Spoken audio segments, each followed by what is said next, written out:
आपत्ती काळात राज्य शासनामार्फत मदत व बचाव कार्य मोठ्या प्रमाणात करण्यात येते.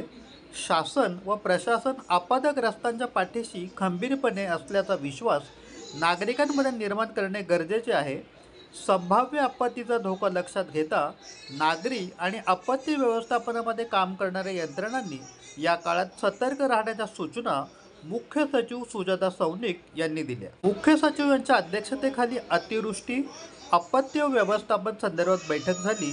या बैठकीत मुंबई महापालिकेचे आयुक्त भूषण गगराणी, मदत, पुनर्वसन व आपत्ती व्यवस्थापन विभागाच्या अप्पर मुख्य सचिव सोनिया सेठी, नगर विकास विभागाच्या अप्पर मुख्य सचिव आसिम गुप्ता, प्रधान सचिव डॉक्टर गोविंदराज, माहिती व जनसंपर्क महासंचालनाचे प्रधान सचिव ब्रिजेश सिंह, आपत्ती व्यवस्थापन संचालक सतीश कुमार खडके आदी उपस्थित होते. मुख्य सचिव म्हणाल्या, आपत्ती काळात कोणतीही जीवितहानी होणार नाही याची दक्षता आपत्ती व्यवस्थापन यंत्रणेत काम करणाऱ्या यंत्रणांनी घ्यावी.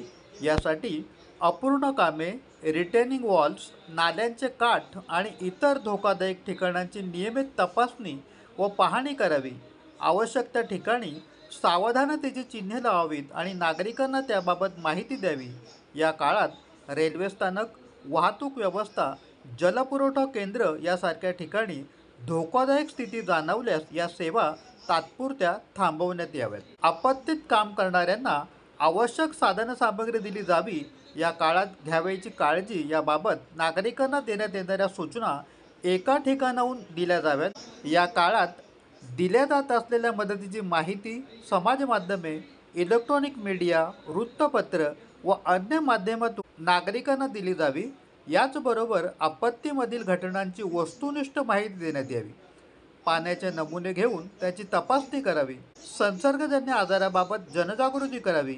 पावसाळ्यात संसर्गजन्य आजाराचा संभाव्य धोका लक्षात घेता नागरी आणि आपत्ती व्यवस्थापन विभागाची सजगता दाखवावी असे निर्देशही मुख्य सचिव सुजाता सौनिक यांनी दिलेत.